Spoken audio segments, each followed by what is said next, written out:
Halo, saya Aditya Dwiandri. Kali ini saya akan mencoba untuk menjelaskan bagaimana caranya kita membuat dan men-training custom dataset untuk algoritma object detection YOLO.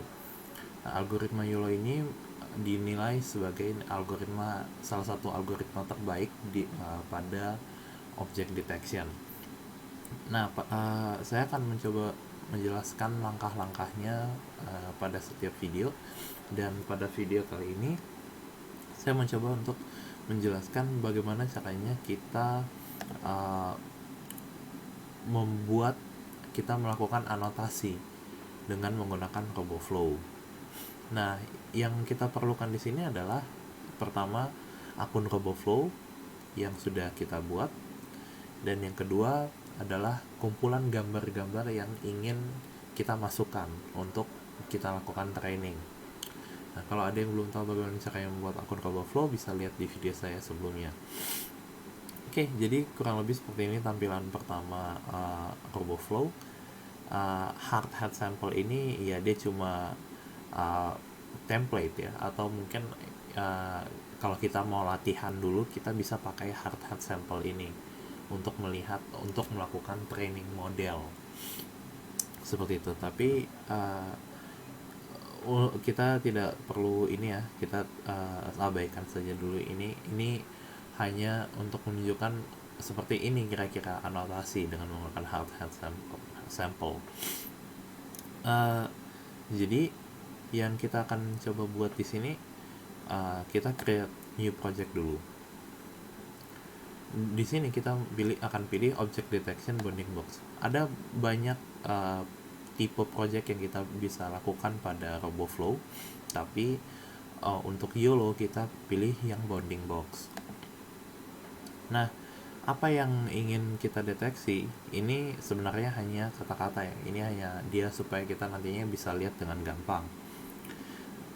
Nah, kita juga tadi saya sempat bilang kita juga memerlukan gambar-gambar yang ingin kita masukkan untuk kita lakukan training.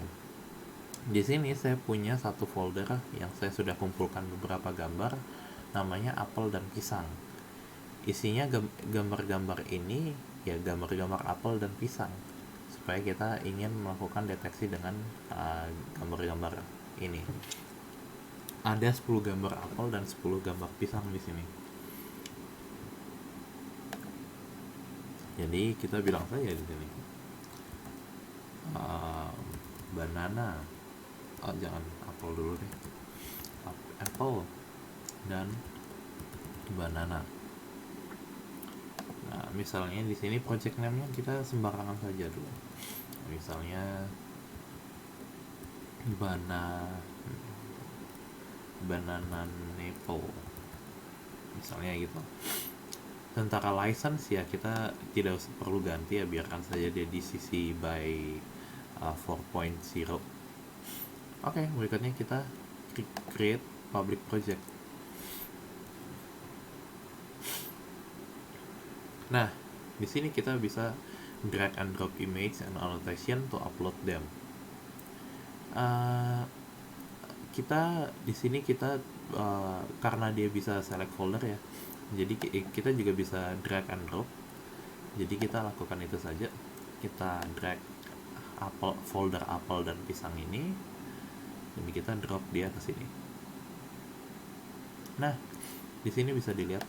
Oh ya, mungkin juga teman-teman perlu ingat, sebaiknya teman-teman pastikan dulu kalau gambar-gambar yang dipilih itu formatnya JPG atau ini PNG atau BMP.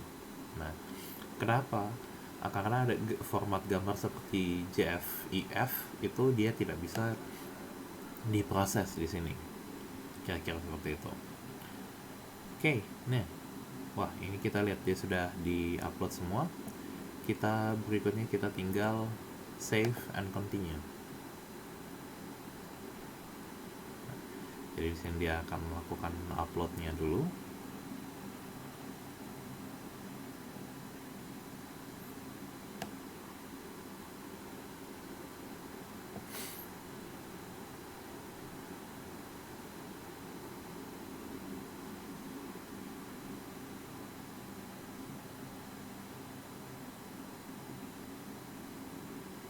Nah, nah sudah selesai. Nah, akan muncul tampilan kita kemudian akan muncul seperti ini. Nah, di sini uh, kita bisa meminta tolong sebenarnya ke teman kita yang juga memiliki akun RoboFlow untuk membantu anotasi. Nah, mungkin teman-teman pikir ngapain ini cuma 20 ya, kan gampang. Nah, kalau nanti teman-teman ini karena kita hanya percobaan ya. Tapi nantinya kalau teman-teman itu ingin membuat satu proyek custom dataset, itu jumlah gambar yang kita akan anotasi itu akan jauh lebih besar, bisa sampai 600, 700, 1000, 3000 itu bisa. Nah, makanya RoboFlow ini dia memberikan feature untuk minta tolong ke teman kita, berikan kita bisa melakukan undangan gitu untuk membantu kita dalam melakukan anotasi. Tapi di sini kita cuma 20 gambar ya, jadi kita langsung assign image saja. Biarkan dia prosesnya selesai dulu. Nah, setelah itu tampilan kita akan menjadi seperti ini. Ini bisa dilihat yang belum dianotasi itu ada 20 gambar, sedangkan yang sudah dianotasi itu belum ada, 0. Seperti itu. Jadi kita langsung mulai anotasi saja. Kita mulai start annotating. Nah, enaknya atau salah satu keunggulan dari kita melakukan anotasi dengan RoboFlow itu adalah kita bukan melakukannya dengan coding, tapi kita dengan mouse kita seperti ini.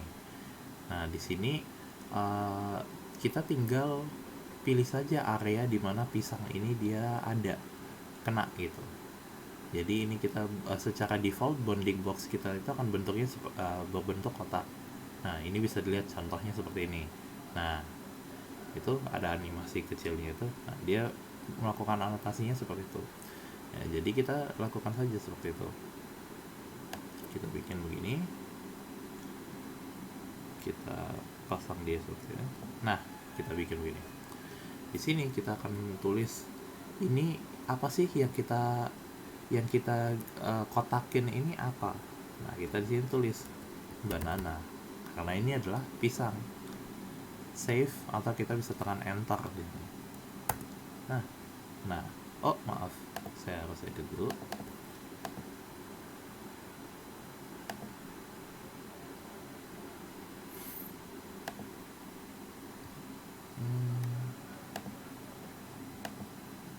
Nah, kita bikin banana.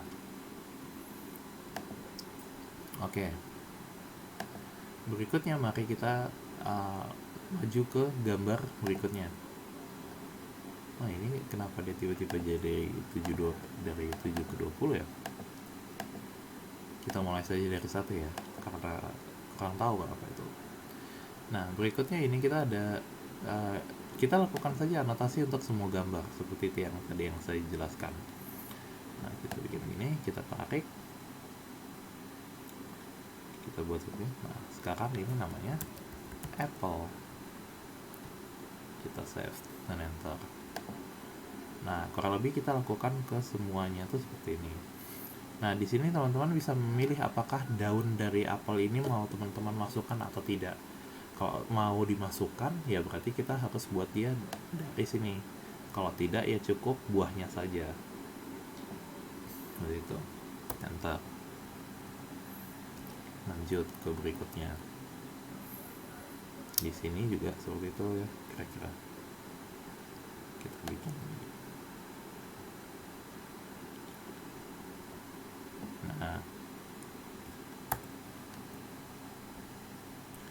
Nah, ini juga kita buat seperti itu.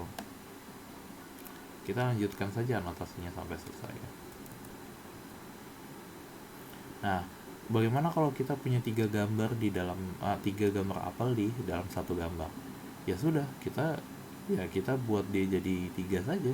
Kita 3 kali kita anotasi. 1, ini apel 1. Lalu berikut kita enter.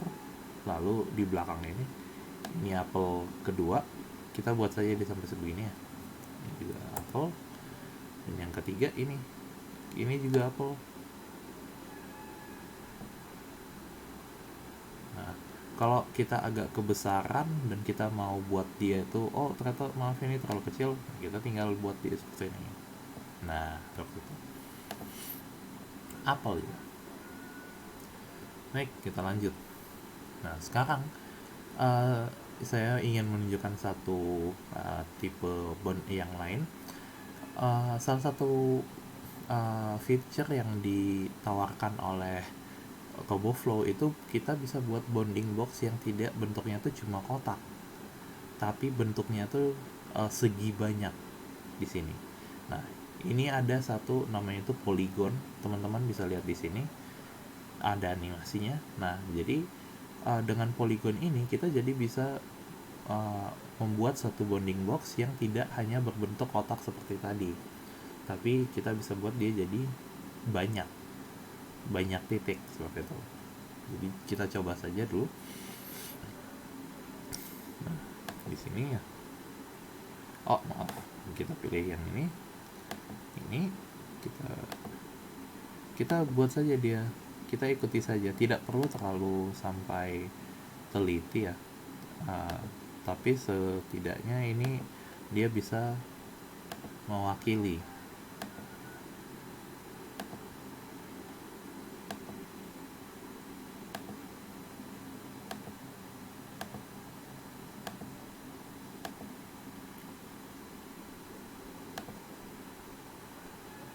Nah, ya mungkin kalau teman-teman mau masukkan tangkainya juga ya mungkin tidak apa-apa, bisa ya. Seperti ini. Nah, untuk kalau polygon itu teman-teman harus ingat supaya kita tuh bisa menutup dia itu supaya menjadi menutup objeknya itu kita harus kembali lagi ke titik awal sampai dia menyentuh hijau seperti ini, supaya kita bonding boxnya itu kotak batasannya itu bisa tertutup. Nah, seperti itu. Ini juga apple. Nah, wah, sekarang ini yang mulai pisang ya. Ini juga pisang. Ini kita buat saja di seperti ini. Kapan kita harus melakukan dengan bonding box biasa, kapan kita harus melakukan dengan bonding box yang polygon. Nah, sebenarnya kalau teman-teman punya dataset yang banyak, sebaiknya dibuat setengah-setengah saja. Sebagiannya itu bonding box biasa, sebagiannya itu polygon seperti itu. Karena kenapa tidak semuanya polygon? Karena teman-teman itu harus supaya waktu nanti data kita itu di training, mereka tuh YOLO itu masih bisa menangkap kalau oh seperti ini background seperti itu. Kalau kita tadi sampai pakai polygon yang sangat sangat teliti seperti itu kan, backgroundnya tidak terlalu kelihatan. Nah, makanya kita perlu ada sebagian yang kita menggunakan bonding box biasa seperti itu. Nah, ini kita pilih bukan apple kan, ini banana, kita pilih banana. Ini juga ini banana meskipun dia sudah busuk. Ini juga banana. Oke, kita lanjut. Nah, ini bisa dilanjutkan teman-teman. Nah, kalau ini teman-teman bisa pilih apakah teman-teman mau satu-satu atau cukup satu sisir ini. Sebaiknya sih satu-satu begitu. Ini yang satu. Terus waduh, ini agak repot ya.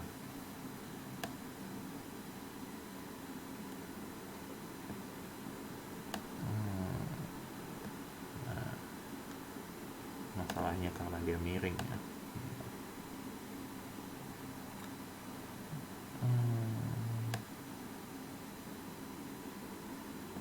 Untuk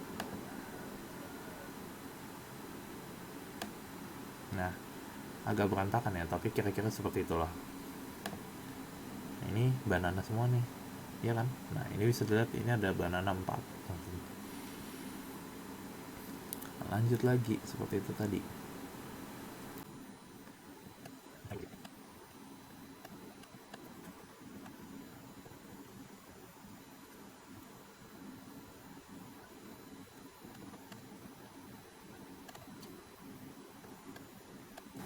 Nah, baik, sekarang semua gambar kita sudah dianotasi. Berikutnya kita tinggal tekan di anak panah ini, karena punya kita sekarang sudah selesai, sudah dianotasi. Nah, ini bisa dilihat ya semua hasil anotasi kita. Berikutnya kita tinggal tekan yang ada di sini, add sekian image to dataset. Karena dataset saya ini ada 20, maka add 20 dataset image dataset. Nah, berikutnya akan muncul seperti ini. Kita bisa pilih berapa banyak yang kita mau train, berapa banyak yang kita mau validasi, dan berapa banyak yang mau kita tes. Sebenarnya apa itu training, validasi, dan tes? Training, validasi, dan tes ini adalah pembagian gambar yang nanti digunakan saat kita training. Training itu apa? Ya, training jadi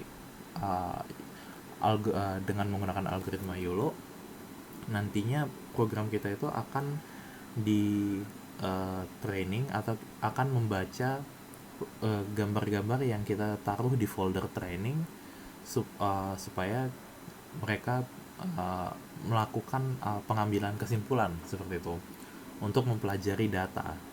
Mereka akan melihatnya di training. Validasi itu mereka akan mencoba untuk mengetes diri mereka sendiri. Oh, tadi saya sudah training nih, sekarang saya punya data baru yang ada di validasi, kira-kira saya bisa benar berapa persen, seperti itu. Sedangkan tes itu sebenarnya kalau untuk di YOLO tidak terlalu mempengaruhi, karena YOLO sendiri tidak terlalu melihat folder tes. Jadi kalau untuk di YOLO, tes ini dia lebih ke tes kita secara manual. Sedangkan tadi waktu kita training itu, training dan validasi itu akan dilihat secara otomatis oleh komputer. Sementara tes itu tes kalau kita model kita sudah selesai training dan kita mau menguji kualitasnya, seperti itu secara manual ya. Di sini kita pasang sembarangan saja lah ya, misalnya seperti ini. Nah, misalnya saya seperti ini, kita add image. Nah, sekarang kita sudah punya nih satu dataset yang ada di sini. Kita lihat, kita klik saja di sini. Oh, ini. Nah, ini yang tadi.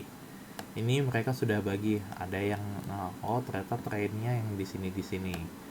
Sedangkan yang tesnya di sini, validasi ini, seperti itu. Ini untuk mengecek saja. Setelah itu apa yang kita lakukan? Kita klik di generate. Kita di sebelah kiri ini, kita cari di bawahnya itu ada generate. Generate ini untuk kita mulai membuat model kita, membuat dataset kita, maaf. Nah, di sini kita bisa melakukan preprocessing dan juga augmentasi. Preprocessing itu apa ya? Itu sebenarnya persiapan data, tapi karena data kita itu sederhana ya, jadi tidak perlu ada yang terlalu di preprocessing. Kita continue saja. Nah, augmentasi itu apa? Augmentasi itu adalah proses pembesaran dataset yang kita punya. Nah, tadi kita punya dataset gambarnya itu isinya cuma 20 gambar. Nah, dengan melakukan proses augmentasi, kita tuh bisa membuat gambar kita tuh menjadi meningkat dengan cara gambar-gambar tadi itu dia nantinya di copy, dibuat salinannya, terus dilakukan satu perlakuannya itu apa? Nah, ini dia, kita bisa pilih, kita tekan di augmentation step dan kita bisa lihat, oh dia seperti ini perlakuan-perlakuan yang ada flip itu artinya berarti dibalik ya, yang tadi gambarnya misalnya si ubur-ubur ini naik, dia turun. Ada putar 90 derajat, ada di crop, ada di rotation, ada di shear, ada grayscale, hue, saturation, dan macam-macam. Sedangkan yang di bawahnya itu juga ada bounding boxnya. Nah ini sama sebenarnya dengan yang di atas, tapi yang dilakukan flip itu cuma di bagian yang di bounding box saja, seperti itu. Nah, uh, ap- apa sih sebenarnya proses augmentasi yang baik? Bagaimana cara memilihnya? Nah, sebenarnya uh, proses augmentasi yang di sini ini bisa kita pilih tuh kita berikan apa saja sebenarnya. Tapi yang perlu diingat, kita harus tahu kita itu mau mendeteksi apa. Kalau kita mau mendeteksi kelas yang ingin kita deteksi itu, uh, ciri khasnya itu dilihat dari warna, atau warna itu merupakan variabel yang tidak boleh di apa-apakan karena itulah ciri khasnya, maka sebaiknya kita hindari proses augmentasi yang mengubah warna seperti grayscale, hue, saturation, brightness, dan exposure. Nah, ke 5 yang di tengah ini itu sebaiknya kita hindari. Nah, misalnya kayak kita mau buat satu dataset mawar merah, mawar pink, dan mawar putih misalnya. Nah, itu uh, kelas ketika kelas yang dideteksi itu tiganya itu bunga mawar, cuma beda warna, maka sebaiknya kita hindari menggunakan proses augmentasi yang dia mengubah warna di tengah ini. Iya, karena kita karena nanti itu akan membuat program kita tuh justru mengalami kesulitan dalam melakukan training seperti itu. Tapi kalau misalnya seperti kita apel dan pisang, nah apel dan pisang itu kan kita lihat saja dari bentuknya sudah beda ya. Jadi tidak masalah kalau kita mau tambahkan proses augmentasi yang mengubah warna seperti itu. Jadi kita pilih saja sembarang. Kita flip misalnya. Nah ini flipnya kita bisa pilih horizontal atau vertikal. Kita pilih dua-duanya misalnya. Nah terus tambah lagi add augmentation step lagi, misalnya grayscale. Nah ini kita bisa lihat dia semakin gelapnya semakin berapa ya. Kita bikin dia normal saja yang tadi ya 20%. Augmentation step. Terus rotasi apa perlu ya, rotasi upside down. Nah seperti ini. Dan yang terakhir yang paling sering saya lakukan itu adalah cutout. Cutout ini apa? Nah cutout ini seperti ini. Nah ini dia tuh cutout ini dia bisa dilihat penjelasannya, dia tuh supaya membantu untuk melihat occlusion. Occlusion itu apa? Occlusion itu ketutup atau terhalang objeknya. Misalnya kita nah seperti ini, misalnya kita mau memasang jari apel yang lagi dipegang sama tangan orang gambarnya. Nah karena dipegang sama tangan orang, jadi apel itu ada banyak yang waktu kita bounding box nanti akan ada banyak yang dia tuh jari-jarinya tuh kena ke dalam bounding box. Nah itu dia guna dari cutout ini supaya dia bisa mensimulasikan occlusion namanya, atau objek yang tertutup seperti itu.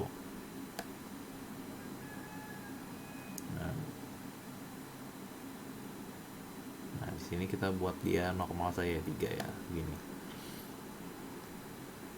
Nah sudah tidak usah banyak-banyak. Mungkin kalau teman-teman ingin nantinya punya dataset yang lebih banyak, bisa teman-teman pakai semua saja augmentation yang ada di situ. Nah sekarang kita generate. Nah ini yang tadi saya bilang, karena kita sudah augmentasi tadi, dia gambar kita ini bisa dataset kita ini bisa sampai dia tuh menjadi 44 gambar. Nah sisanya ini ya kita harus premium ya, kita harus bayar. Tapi kalau versi gratisnya maksimalnya tuh sampai 3 kali. Nah mungkin teman-teman pikir, loh tadi 20 kenapa dikali 3 cuma 44?